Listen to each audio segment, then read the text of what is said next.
painful.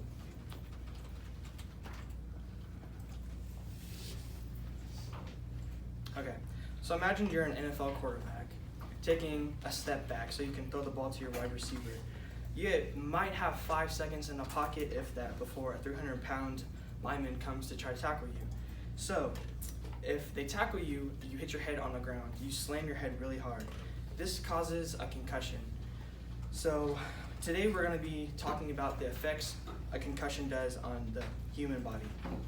So, according to the CDC, between 2001 and 2009, an estimated 173,285 people under the age of 19 were sent to the hospital or emergency care for a concussion.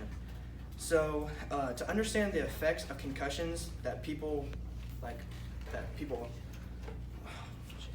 do, we need to first look at what it does to the body, and so this is what happens with a concussion. So when you hit your head, initially it moves to one of the sides that, so if you're going sideways and you hit your head, your brain would go sideways with it and smash up against your cranium or your skull. And then when your brain, when you readjust to come back up, your brain then bounces back. So concussion is a type of brain injury. It involves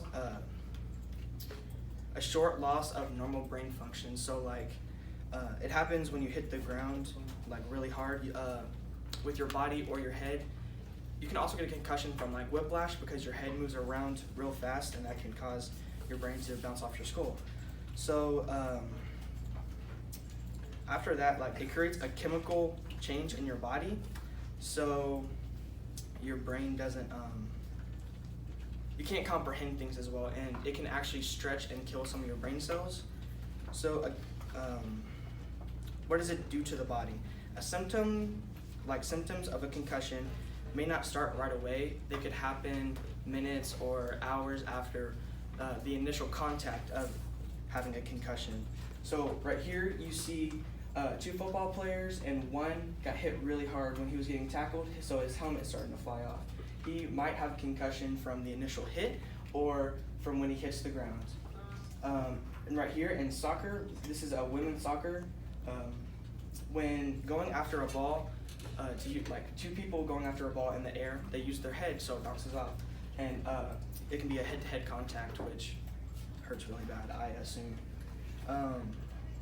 Some symptoms may include convulsions or seizures, drowsiness or inability to wake up, a headache that gets worse and doesn't go away, weakness, numbness, or decreased coordination, so loss of balance, confusion, you're very confused when you have a concussion.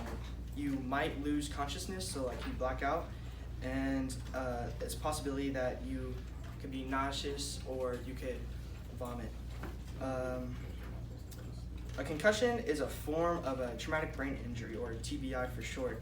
So this affects the way your brain functions. These effects can be short-term or they can be long-term. So they can last for a couple of days, and then you could go to your return to play protocol, or you could have a concussion for several months even. So long-term and short-term effects. Short-term, so you could, like I said, you could have seizures. You're very tired and drowsiness, your head is in a fog really, so you're really out of yourself. You're not yourself. You might have a seizure, just confusion and very bad headaches.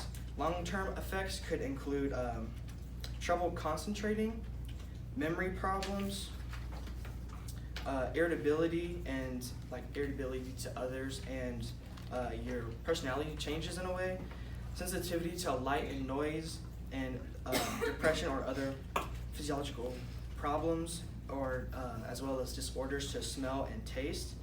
So I have 5 out of 7 of those long-term effects, so I'm on a roll, guys. Yeah. So repeat concussions they're even worse than a regular one. So they cause a cumulative effects to the brain.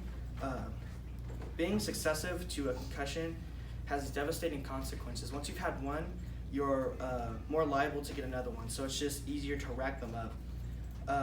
It can cause permanent damage, such as like your brain could start to swell. You got permanent damage and long-term like disabilities, or you can even die from a serious enough concussion. So don't return to any normal activities that you do without being cleared by a doctor.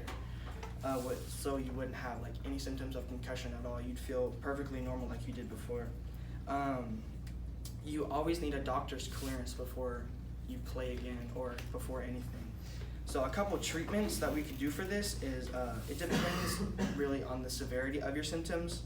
So with the brain swelling, you might need a surgery. Normally, return to play protocol is just like it eases you back into physical work. So like running, riding a bicycle, and then later on you get back into your sport-specific things. So a normal treatment, so like the doctors would prescribe you over-counter medicines such as ibuprofen, so like Advil, or acetaminophen, which is like Tylenol for the pain. Normally they put you on rest for 24 hours. Personally, I've been on rest for anything like bright and multiple like loud noises for probably 48 hours. That's my longest that I've had.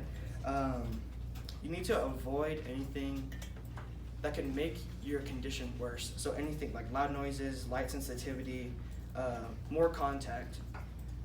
Through your school, normally for a sport, you have a return to play protocol. So like I said, you do running, you ride the bike, and later on you do sport-specific things. So right here, it's just some statistics. So 150,000 of concussions are from football-related, American football-related concussions, yeah, sports-wise. 12,000 are from wrestling, 38,000 are from boys soccer, 62,000 are from girls soccer, and 29,000 are from basketball. And in conclusion, I hope the information that I have given you helps you understand why concussions are, they're taken so seriously because of the effects on the body. So like I said, death, or you could even have permanent damage. So I hope now that you understand those effects.